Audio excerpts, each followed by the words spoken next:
Hi everyone, welcome back to my channel. আজ আমি আপনাদের জন্য চাল কুমড়ো দিয়ে একটা নতুন রেসিপি নিয়ে এসেছি। আমার আজকের রেসিপি হলো নারকেল চাল কুমড়ো।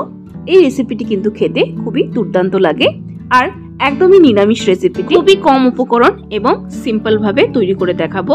তো চলুন বন্ধুরা, দেখে নেওয়া যাক আজকের এই নারকেল চাল কুমড়োর রেসিপিটি। চাল কুমড়োর রেসিপিটি তৈরি করার জন্য চাল কুমড়োটাকে কেটে এইভাবে মিহি করে গ্রেট করে নিয়েছি। আপনারা চাইলে মিহি করে কেটেও নিতে পারেন। আমি এভাবে গ্রেট করে নিয়েছি, রান্না করতে সুবিধা হবে। এখানে আমি একটা কড়াইতে দিয়ে দিলাম 2 টেবিলস্পুন পরিমাণ সরষের তেল। রান্নাটা আমি সরষের তেল দিয়ে করছি, আপনারা চাইলে সাদা তেল দিয়েও করতে পারেন।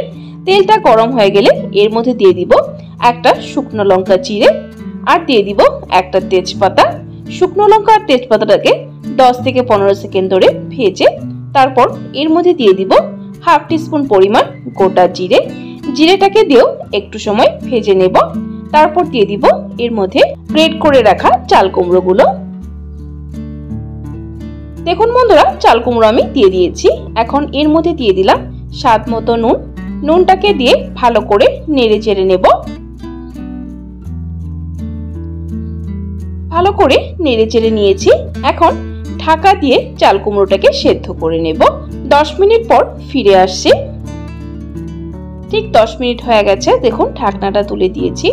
চাল কুমড়ো থেকে কিন্তু প্রায় অনেকটাই জল বেরিয়ে গেছে এবং সুন্দরভাবে চাল কুমড়োটা মজেও গেছে, সেদ্ধ হয়ে গেছে।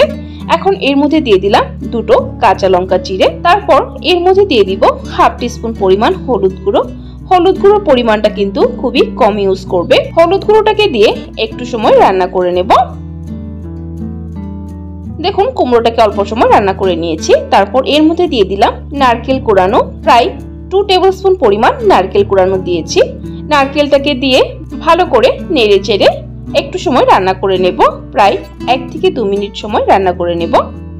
তারপর এর মধ্যে দিয়ে দিলাম হাফ টিস্পুন পরিমাণ ভাজা জিরে গুঁড়ো। ভাজা জিরে গুঁড়োতে কিন্তু চাল কুমড়োতে খুবই ভালো একটা টেস্ট আসে। তারপর দিয়ে দিলাম হাফ টিস্পুন পরিমাণ চিনি। চাল কুমড়োটা একটু মিষ্টি মিষ্টি হলে খেতে ভালো লাগে। চিনিটাকে দিয়ে আবার একটু সময় রান্না করে নেব। চাল কুমড়ো থেকে যে জলটা বেরোয় সেটাকে কিন্তু একদম ভালো করে শুকিয়ে একটু সময় রান্না করে নিতে হবে, তবেই খেতে টেস্ট লাগবে।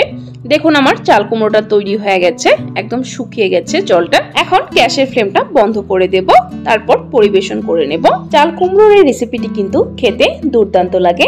আশা করছি আপনাদের পরিবারের সকলেরই খুবই পছন্দ হবে। অবশ্যই একবার এইভাবে ট্রাই করতে পারেন। ট্রাই করে কেমন লেগেছে কমেন্ট করে অবশ্যই জানাবেন। আর যদি ভালো লেগে থাকে তাহলে কিন্তু একটা লাইক দিতে ভুলবেন না।